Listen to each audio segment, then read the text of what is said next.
Andrea Silva from America 250 PA Delco. I was going to talk to us about visitor readiness and getting all of our sites ready for America 250. So take it away, Andrea. Hi, everybody. Thank you so much for joining us this evening. My name is Andrea Silva. I'm the director of Delaware County's America 250 initiative. I've met a lot of you before, which is great. And let me just, there we go. So as many of you know, we are getting ready for the U.S. semi-quincentennial. And over the past year, I've had a chance to talk with a lot of you about what the purpose of the America 250 PA Delco project is. I'm happy to say that we have an official America 250 commission that's been put in place by Delaware County. They've met twice, and we are moving very quickly. We have approved and can move forward with the mission and the vision. And I want to thank the group of historical professionals and representatives who helped pull together the mission and vision between 2020 and 2023. I know Kate was involved in a lot of that work, and we were able to pick it up and move straight forward with it. And so just to recap for everyone, this U.S. semi-quincentennial is focusing on July 4th of 2026. That is the anniversary of the founding of the United States and the signing of the Declaration of Independence. But the effort is a multi-year effort. Some activities have begun in 2020, and while most of the activities will be culminating in the summer of 2026, there are some that will continue on until 2027. And if you have contributed to become a community program partner, I look forward to talking with you about all of your plans in place to date. One of the things that the Commission has also finally approved is that the scope of work that we'll be working on is countywide marketing, an initiative called Delco Volunteers, and then moving forward with mini grants. And I'll talk a little bit more about these things. The orientation of America 250 PA is that it is a partnership approach. So the purpose of the commission is to help support all of the different community program partners throughout the county who are putting together programs within the theme of America 250 and in the time period of 2026 and 2027 that fall under this celebration. And our role is to support these organizations, to promote your work, and to promote more visitorship and the resources you need in order to carry out your programs. So if you haven't become a community program partner, if you are an organization and you know you want to do a project, please go to the America 250 website and sign up to be a community program partner. There's no fee involved, but what it does is it allows me to know and the partners at the commission to know that you have an idea that your organization wants to bring to the community. And it starts to open a communication channel where we can start to include you into our countywide marketing planning, into our collaborative partnerships. So if you need other partners to work with, we know that we can reach out to you and start bringing you into the fold. It allows you to come to me and talk about different ways, fundraising strategies, or get advisement on specific fundraising requests that you have. We're all working together to find the resources to pull these programs off. And I am a resource to you in your work to do that as well. And of course, we want to get the community in Delaware County to know that your organization is planning and beginning to work. So we want to list your logo and link off to your website from our website. And then one of the new things that we are going to start to move forward with on the commission is setting up some criteria about how certain projects can become signature projects of the Delaware County initiative. And to be a signature project really means that we'll be able to give you a higher level of marketing, featuring, or if once we raise funds, you may receive a grant.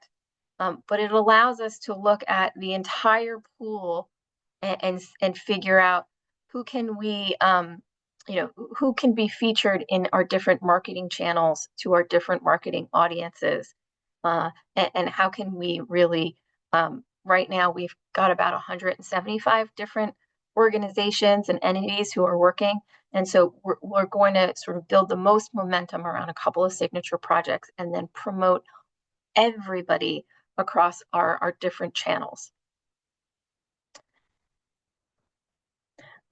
This strategy was really informed by the 2024 process, where I met with about 300 different stakeholders across a lot of different organizations, everywhere from civic organizations to faith-based groups to historic organizations, school leaders, cultural organizations, municipal contacts.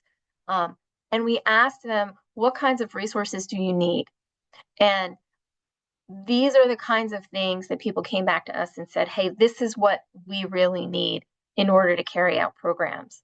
And these are the kinds of things that we'd like to see for you to be able to raise awareness of this national milestone with all of the 500,000 residents in Delaware County and all of the expected visitors that are coming to Delaware County as tourists or just as visitors. Does anybody have any questions about just how America 250 as the commission is doing?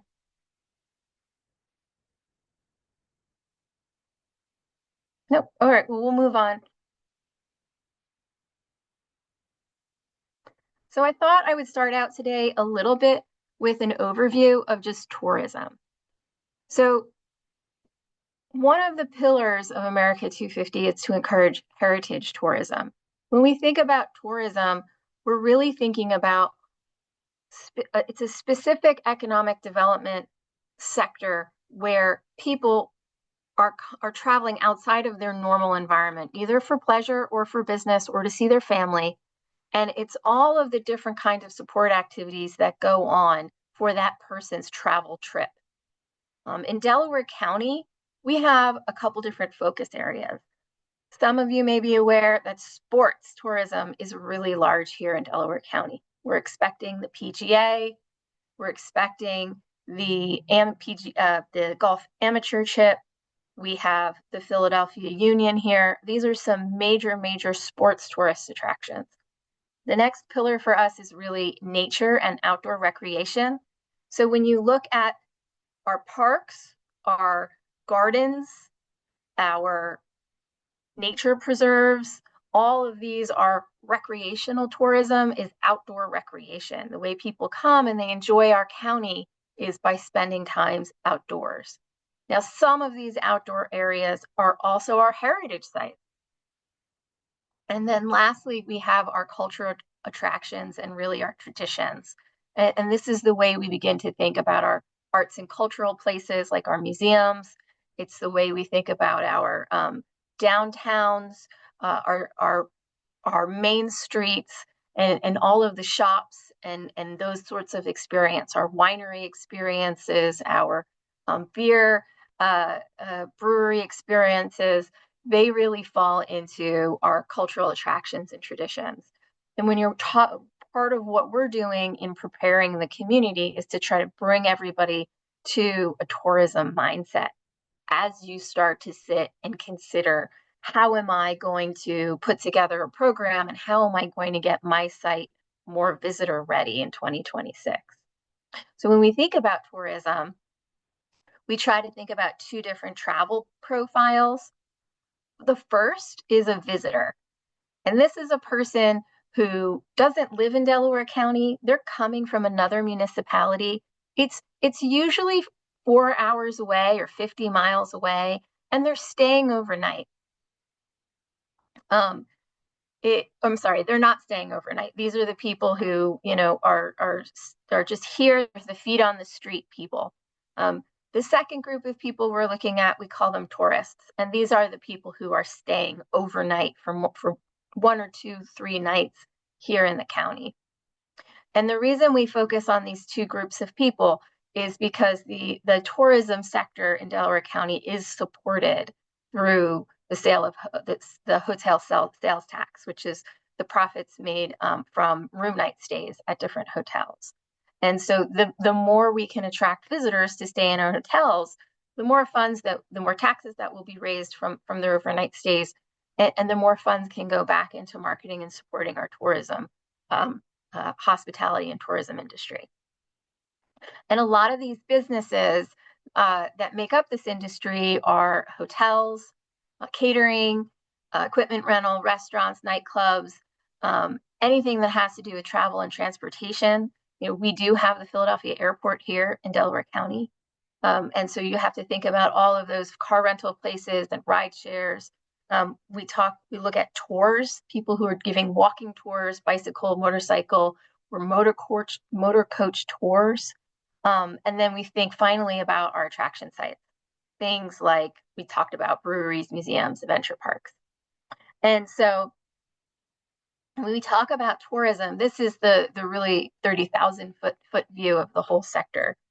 Heritage tourism is really considered how do we focus on our experiencing our culture and historical and natural heritage as destinations for people to come and experience and reflect on the places, on the artifacts, on the activities that connect them to the people who lived in those places, and the historical events that happened in those places. And that's really where all of you are special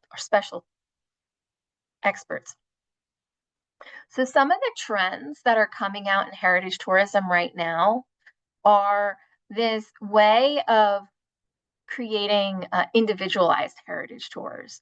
So what that really means is there may be people who, before they even travel, they're going to do a lot of research.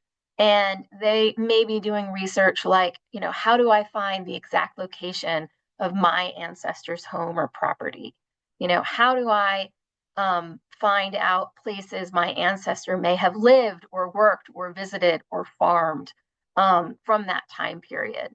They do a lot of research on, what the environment was like, what the businesses were like, who the people were at that time before they even show up. And then when they come to look for an experience, they may be visiting many small sites. They may be visiting cemeteries. They may want to do additional research. They may want to come and have an experience so they can put themselves in the shoes of their ancestor. And they may be looking at different artifacts so that they can learn stories about how their ancestors may have lived. And of course, it's these grand living history experiences that can immerse them. And then they oftentimes will want to talk to an expert and be able to ask these like one-on-one questions that are very, very personalized. And so that is one of the trends. We've seen this happen in other products where people want to personalize their experience, and we're seeing that in heritage tourism as well. The more familiar experiences, which are still, going pretty strong, are living history or interactive experiences where visitors can come and be really immersed in what's going on, and as well as food experiences where they can drink the beer that was brewed, back in Revolutionary times, or see how the whiskey or the bread was made. They want to look at the crafts, they want to look at the trades, and they may want to have experiences where they too can learn to do those things, or watch, someone else doing those things. When you're looking at the tourism guidelines that are coming down from Pennsylvania, they're really looking at things that are big stage events. And so when we think of big stage events, we're thinking of people who are attracting 10,000 people, 20,000 people, really, really large events. And that is being defined as its own sector, and own sort of line item of development, aside from sort of this everyday heritage tourism that's available. And then they're also beginning to think about getaway packages. And so when people are traveling, they're looking for how do you sell me an experience that is going to take me away from my everyday life that I live now and bring me to a whole nother experience.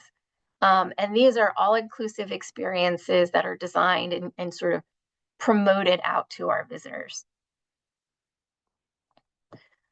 Some of the ways that we think about these are is really as tourism products.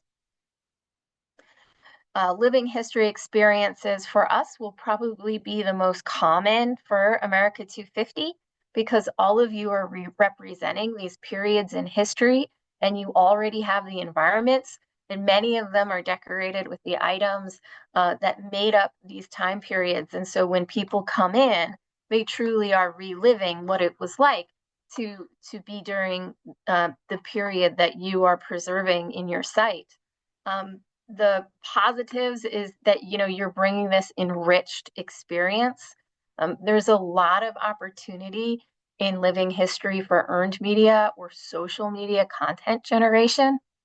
And but the competition is that we don't always generate overnight stays because a lot of times they're short experiences, and we're not amplifying them enough necessarily to attract these visitors from outside the area. Then we're also looking at as I said, our large performance venues.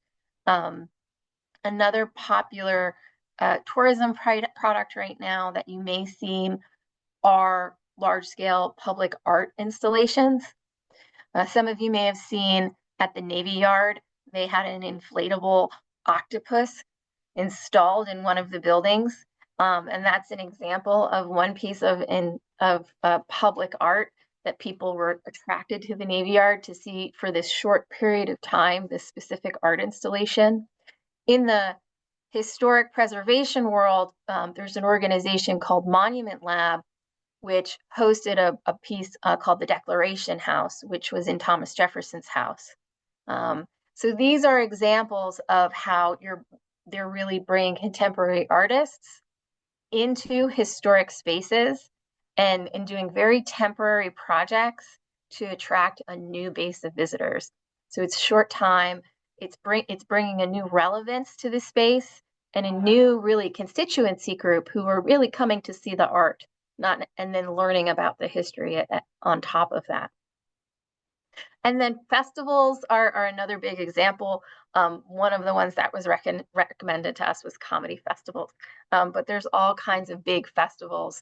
And as long as they are 2 nights, they generally able to generate an overnight stay. Does anyone have any questions about this? Andrea, can I just make a quick comment? Sure. Yeah, no, I think you're spot on with all your pieces. I know with Chad's Ford, you and I have talked with our battle at Chad's Ford. We cover a lot of the heritage interpretation network and all those different components. Even though that's a smaller event, we do put more heads in beds because people travel from Virginia, New Jersey, New York. They do come from a distance. The Great Pumpkin Carve, as you know, is anywhere from 15, 18,000 people or so. And in 2026, we're thinking in 2027 for us, maybe doing a heritage or, revolutionary theme or something like that. So that event will draw from a large demographic. That's the reason why we have that other data too. But I think with Delaware County's support in some of these other areas, I think we can collaborate with a lot of other areas to try and build up that reenactment because that's such a great heritage interpretation in the area. So I think these are some good ideas. And it's such a great example because you're actually combining this theme of, it's a pumpkin carve and it connects us to our agricultural history. But you're because it's being held at the Chadds Ford Historical Society, we're also immersed in the historic buildings that are on the site. And so people get different, you're attracting different populations from different interest groups to engage with your content. Correct. So I wanted to share with all of you a report or a portion of a report from Visit Delco. Visit Delco is our tourism and marketing organization for Delaware County. And so their role is to increase visitors to Delaware County and support the hospitality and tourism network here within the county. And so they shared with me some of the visitor statistics for their day trip visitors and their overnight trip visitors. And I wanted to be able to give all of you a little bit of a snapshot of just really, how big are we and what is the, where are people coming from? So believe it or not, Delaware County has 7.2 million visitors a year. These are people who are coming within the 50 miles of Delaware County, but they're not the people who live and work here in Delaware County. They're people who sort of, as you can see from the map, they're coming from the greater Philadelphia, mid-Atlantic region.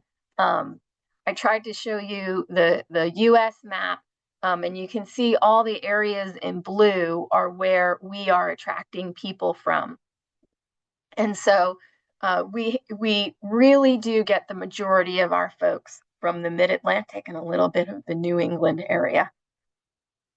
And many of the people, when they're traveling here, as expected, they're traveling Thursday to Sunday. They don't get a lot of people who stay on Mondays and Tuesdays.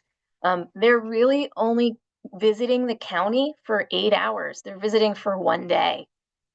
So it's not a 7-day, week-long vacation. They may be in town for something else and then staying a little bit longer.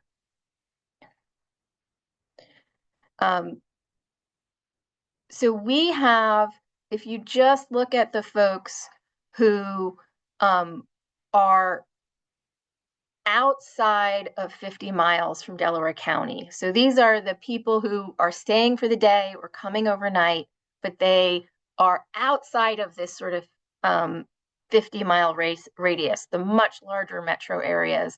You're going to see the highest volume, coming from, everywhere from Michigan through Tennessee, Alabama, these sorts of areas.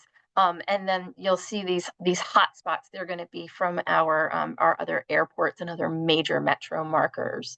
But when they're prioritizing advertising and promoting Delaware County, they are looking at these high volume trade areas in Pennsylvania, New Jersey, Baltimore, Washington, D.C. So from your perspective, if you want to know where is my visitor coming from, they're likely going to be coming from other New England or mid-Atlantic places. And that will give you a sense for, well, how can I compare myself to what this visitor may be familiar with already? And how am I uniquely different? Or what am I offering this visitor? Most of our visitors, it's a pretty even spread for age range. But what I wanted to highlight to all of you was that when you're thinking about your average heritage visitor, you may get the highest return on investment if you begin to look at folks who are 55 and older, who are married couples, because this makes up over 30% of who our visitors are. So when we're looking at, well, what kind of experience am I creating? You may want to prioritize this population and this visitor who doesn't have children with them, who is an adult who may be coming for a more in-depth experience.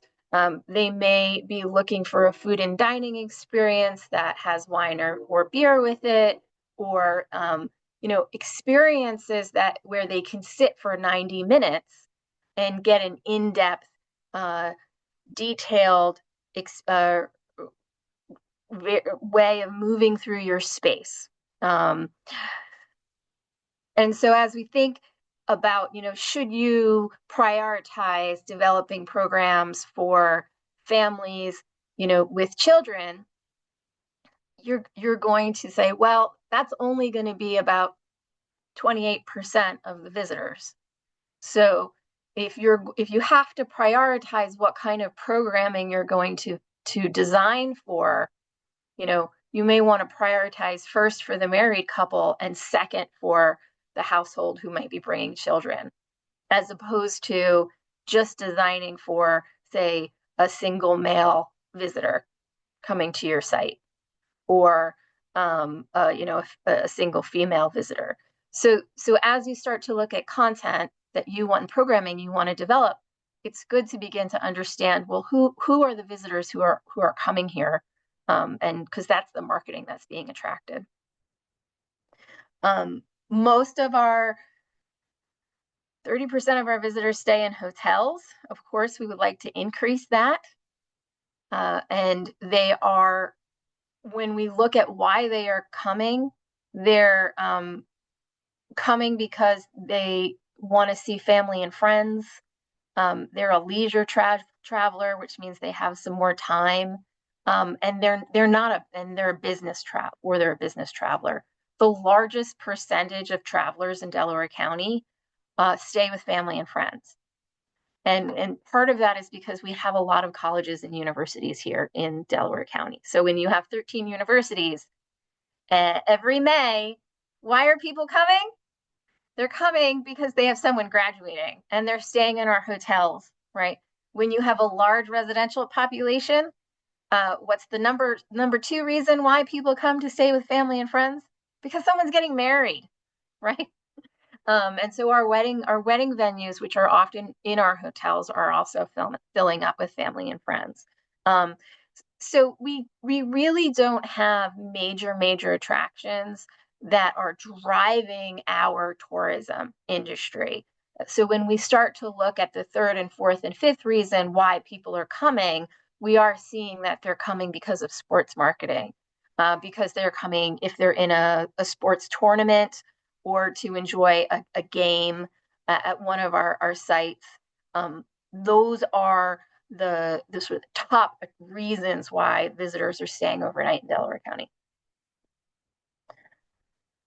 So from a tourism perspective, what they're looking for us to do to really strengthen the hospitality network is to look for opportunities in these red areas. So let me talk a little bit. This is a 12-month schedule of overnight visits. And so we had a lot of overnight stays in January, and then it dips tremendously down in February, and stays fairly low through April. And then when graduation season hits, it pops back up again. And so one of the things that you can do is, if you're looking to partner with some of the hotels, if you're looking to partner to attract people, is to look during these time periods where there is a need to attract more people and fill more hotel rooms. And right now, that really is in this February and April time period, as well as this September and October time period. And for many of our historic sites that are opening in April, or this may be an opportunity to say, do a big attraction at the beginning of the season to say, hey, we're open, it's spring, and attract people out. And then during the most beautiful time of year here in Delaware County, during our fall season, is to run some more additional campaigns. So what it means for 2026 is we're actually pretty good in the summer of 2026. We have a lot of people that we're expecting to come in June and July because of the major sports events that are coming to the county. They're going to be filling up a lot of the hotel rooms. So as you look at the 2026 programming, if it works better for your organization to look at these alternative periods, that can work very well and be a support to the tourism agency and tourism sector development here in Delaware County. Does anybody have any questions about some of these statistics or numbers?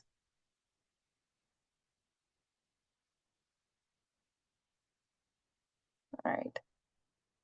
So when we talk about being visitor ready, the most important thing you need to do is really identify first, like, who is your heritage visitor?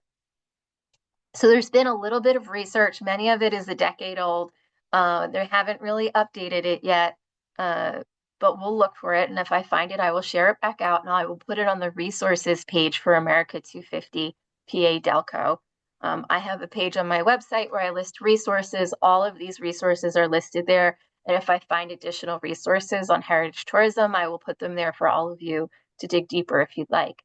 But your typical heritage visitor, again, older than 49, they're going to be more affluent and they're going to be more educated. They're often married, and they have the time and the money to go on trips. So this is somebody who's going to say, well, what am I going to do in the spring and the fall? Every quarter, they're probably traveling and going and enriching their lives by visiting different places.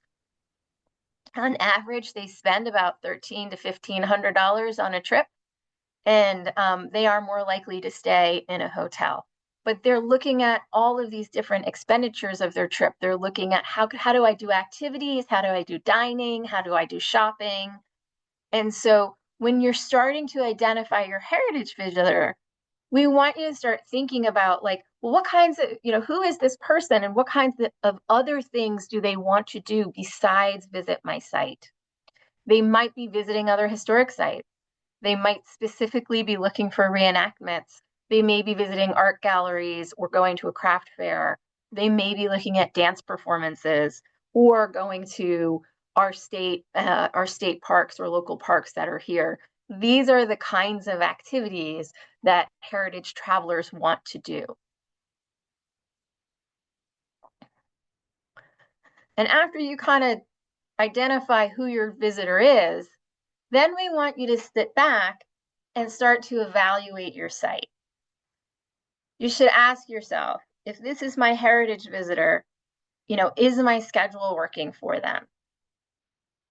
And so what we really recommend is that you just set up a very simple spreadsheet where you go through each of these things and ask yourself, is my site visitor ready? Are we like almost ready, or are we just not ready at all on this in this area? And that will allow us to understand, what the limitations of your site are and where you may need support in order to get visitor ready.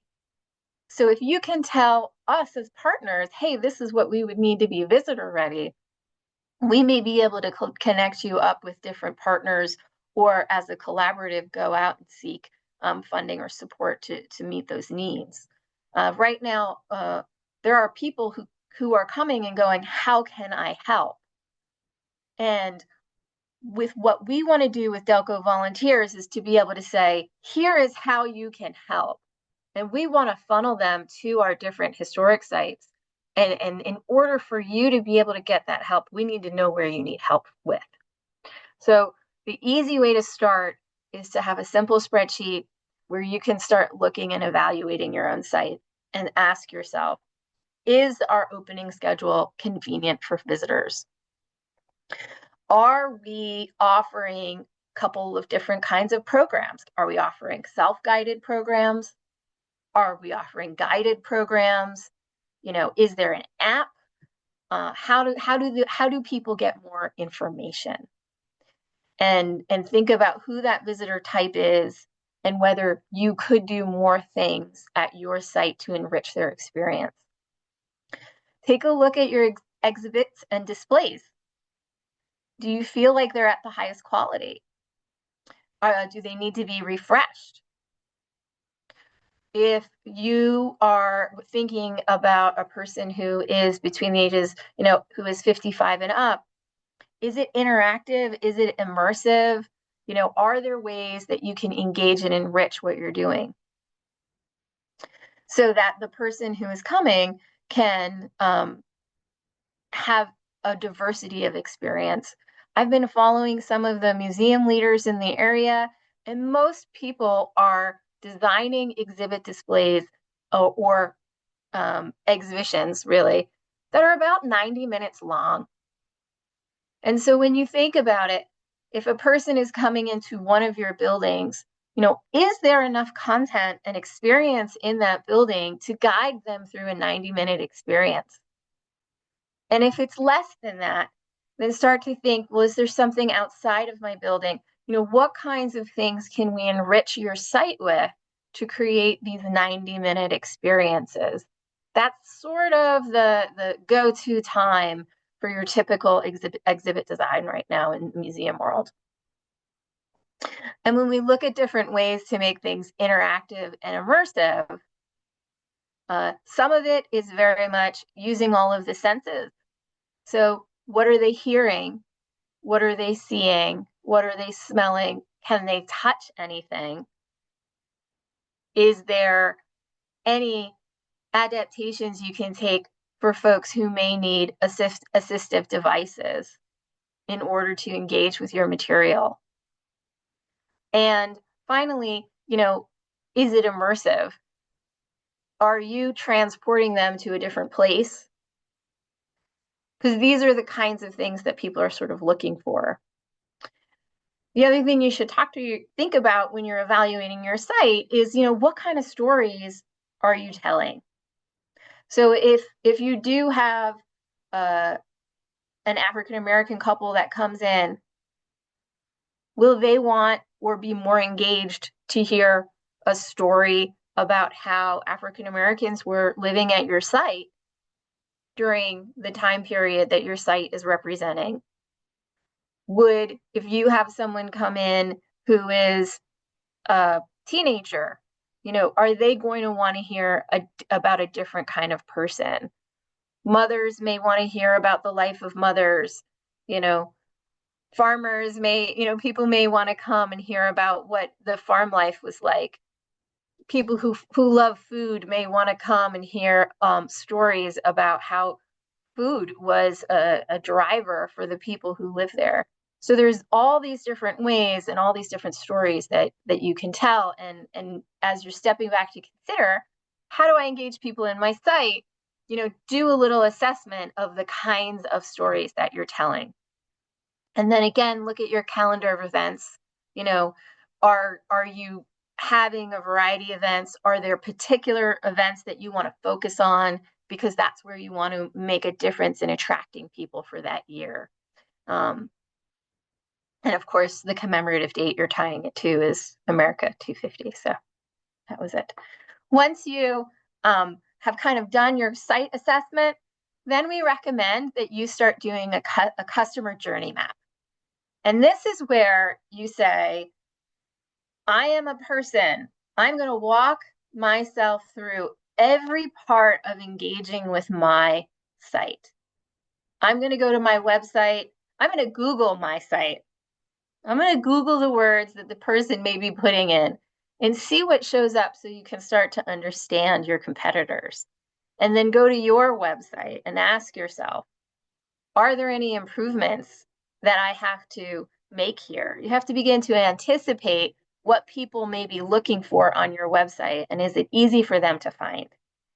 All these programs and experiences that you're designing, is it easy for them to find it?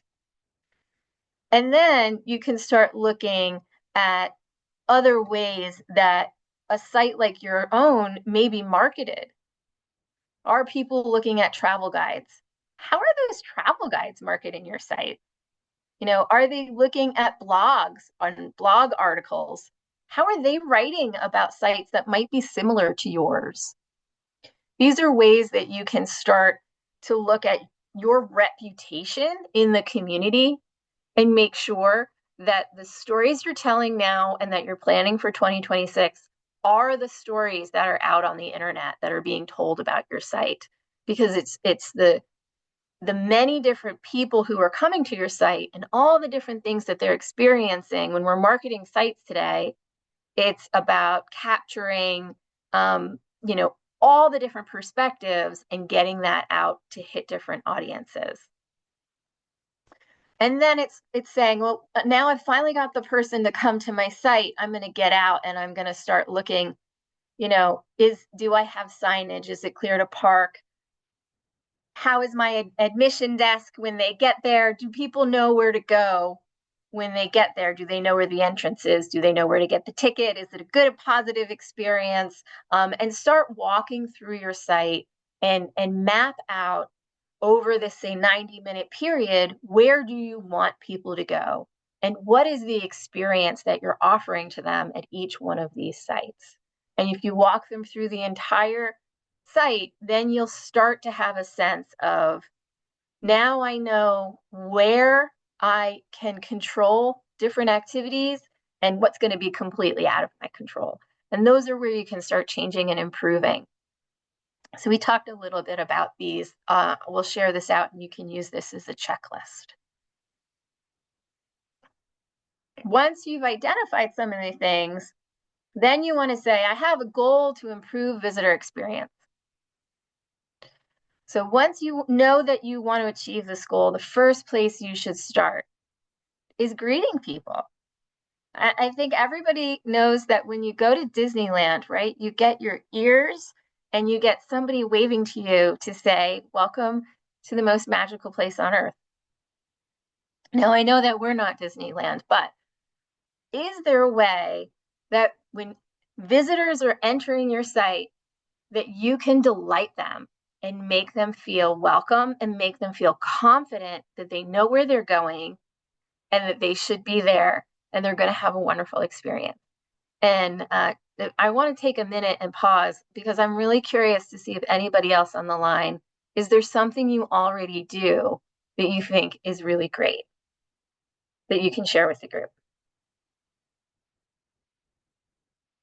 Or you can type it in the chat if you want. Nobody? Oh, so this is an easy one. So we can all come up with some ideas about how do you delight people when they come in.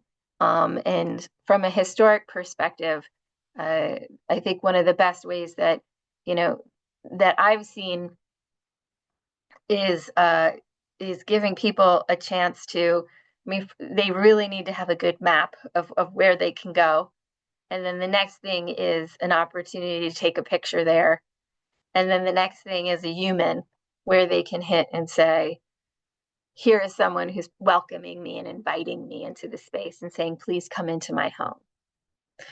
The next thing that you can do to improve visitor experience is just to use friendly ways to teach people how to interact with your site. People learn in different ways. Some people are going to be visual learners. And so if someone is coming into the cemetery, they may need signs that say, these are ways that you are welcome into our cemetery, and here is how we want you to behave in this space. Here are all the wonderful positive things that you can do in this space. And in a very friendly way, say, please don't do this, so that you can help guide people so that they feel confident.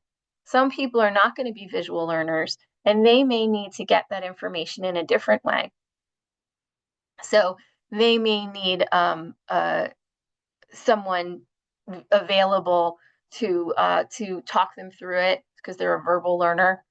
When you look at all of the other things on your site, like displays, some people, when they look at an object display, want to have a conversation about it to learn about it. And in today's world, you can have a conversation with a chat bot. You don't necessarily need a person there.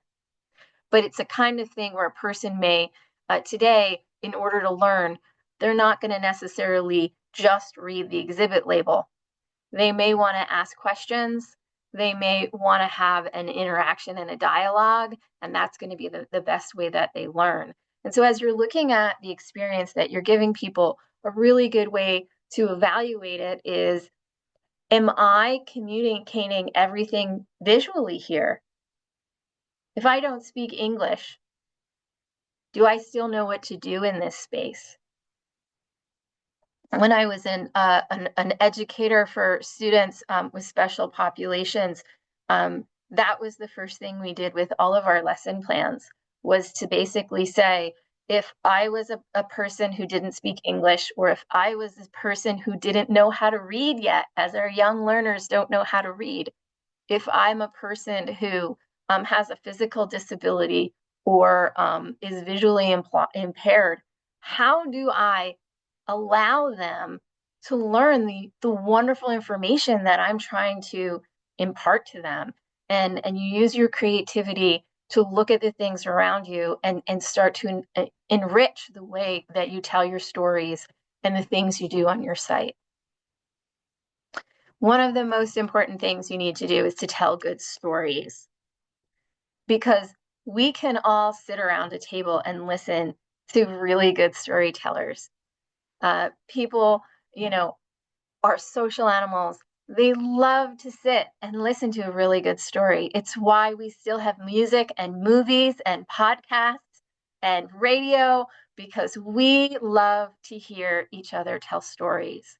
And as historic sites, when you are showing an object or when you are showing a room, the most important thing you can do is begin to help the visitors understand and connect the dots between the thing you're showing them and the landscape around them, or the points of history or major figures or social movements. And you're telling them a good story so they understand everything that is going on that's outside of that very simple object that you may be sharing with them. I always say, if you really want someone to have a good time, everybody's going to make mistakes. So how can we, use friendly ways to say no? Because we all know in the museum environment, you can say, no, don't touch that. Or you can say, did you know that if you touch that, the skin from your oils may lead to the object degrading? And so these are the ways to educate a person about touching objects, but one can be construed as unfriendly and the other way is very friendly. And I'm sure there are other museums who use even more interesting signs to convey the please do not touch. I'm sure we can Google it and come up with some good examples if we need to. And my last tip is really to look at your visitor experience and ask yourselves, am I making my visitors feel important? Do they know that it's really important that they're there, right? We exist so that they can be there. But if we don't circle back and give them feedback that it's important that they're there, they may feel like, oh, nobody noticed I came. Maybe I just won't come back. One of the easiest ways to make people feel important is to ask them for feedback and to ask them to come back in the future. When you invite people to come to an event, it is the number one reason people come to events. The NEA did a research study over 10 years ago, and it was repeated.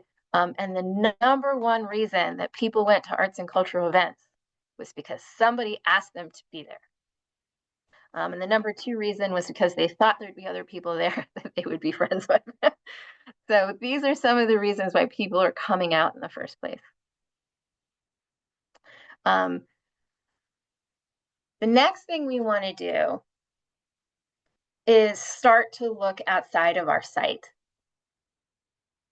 And I think the Brandywine Battlefield, you guys have done a really great job at this, because you know that you exist in an ecosystem. You exist with restaurants and B&Bs and pubs and parks.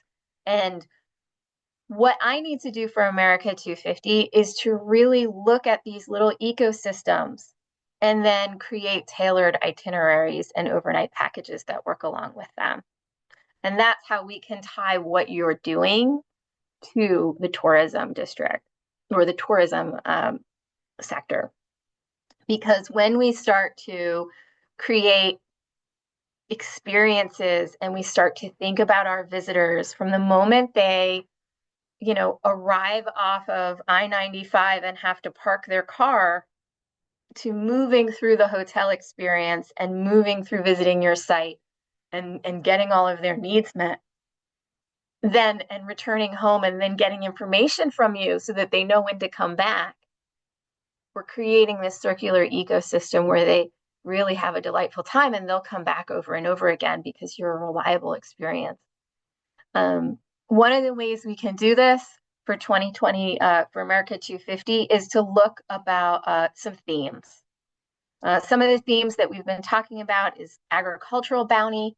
How do we connect our fruitful farms to our great gardens?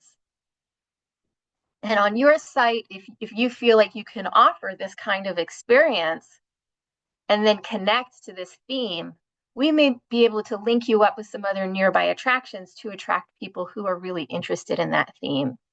Of course, we're looking at colonial America and the revolution with the Philadelphia campaign. We're looking to another theme called the Path to Freedom, which will help us look at some of our Underground Railroad sites through some of our civil rights sites. In Delaware County, we are blessed to be able to have over 250 years of American history. So we have many themes and many important places that we can engage people with. We're looking at our industry.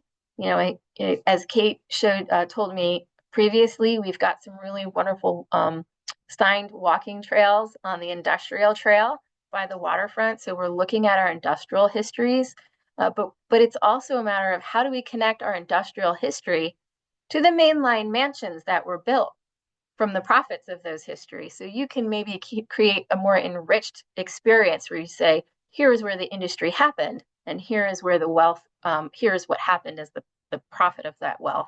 And this is how our community was built. And then people have been saying, well, what about our contemporary history? What about Bill Haley and the Comets? And what about some of our classic cars and our other main streets and diners? And so we're also looking at some of more contemporary sort of American pop themes. And those are just some of the themes and events that we think for 2025, 2026 and beyond will be able to attract more visitors here in the county. There is a commitment from Visit Delco that if we can create these itineraries, if we can create these self-guided tours, then we can advertise them on our history tabs and through some of our history channels to promote them for America 250. Some of the other things you can think about that might attract people to your site is if you can kind of give them a boutique experience or a special way. So, I don't know if some of you are familiar with the Academy of Natural Sciences. They have the Academy overnight where you can sleep overnight at the site. That program was started about a decade ago, and they're I think they do about 300 or 400 a year. Is my understanding, because it's a very large museum and they can handle multiple groups at one time. But there's other things like, how do you experience your site maybe via bicycle? Recently, I was talking to the director at Monticello, and they were telling us that one of the new ways people are experiencing Monticello is by kayaking canoe rides coming up the river behind Monticello, and it allowed them to begin to talk about, the people of color who were enslaved and what their life was like and how it related to the water. And they were able to start talking about the Underground Railroad, as it related to Monticello, and also attract visitors who were interested in what we would consider sports tourism, because they're actually doing kayaking and they're doing canoeing and water sports. So these are different ways to sort of look outside your site and say, how do I connect what I'm doing to the larger ecosystem that's out there?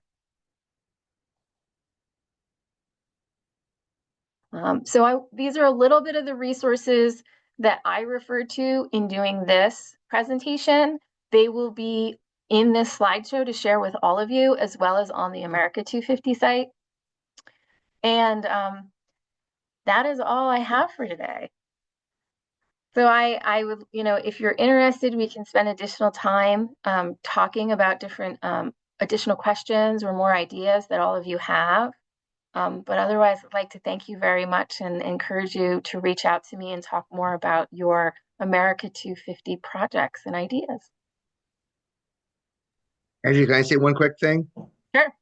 Sure. I thought you nailed a good topic as seeing things from a different direction with the canoeing with Monticello and all that, because as Beverly will tell you that the task force were looking at doing a canoeing of the Brandywine with the Fords and taking history on the river. So it's the same thing. You take it from a different perspective and people will see it differently, and you also attract a different group as well, and you open their eyes to it. So that's a good point. We have to sometimes look look at our own stuff from a different direction. Absolutely. Thank you for that. Well, thank you very much, Andrea. Does anyone else have any other comments or questions? Well, we'll send around a the recording and the information, and if there's anything else that you think of in the meantime, uh then like you can feedback at that point. We're gonna have a couple more talks like this. We're still kind of working out the kinks. The next one that we know of is April 30th about volunteers, and it'll be done by Jessica Shan from the Newland Gristmill. And so she's going to revisit the talk that she gave about 5 years ago to the DCHPN, because things have changed in the last 5 years. And so she'll be talking about that. And so if you guys have any potential topics that you want to hear about, how to get your sites more ready for visitors both in 2026 and beyond, because whatever you do in the next year or so should have like lasting effects for many years. Then just feel free to let me know um when I send out this information. So thank you all. That's cool. All right. So thank you, All right, Andrew. have a good night, everybody. Have a good Very night. good. Excellent. Thank you very much. All right, thank you.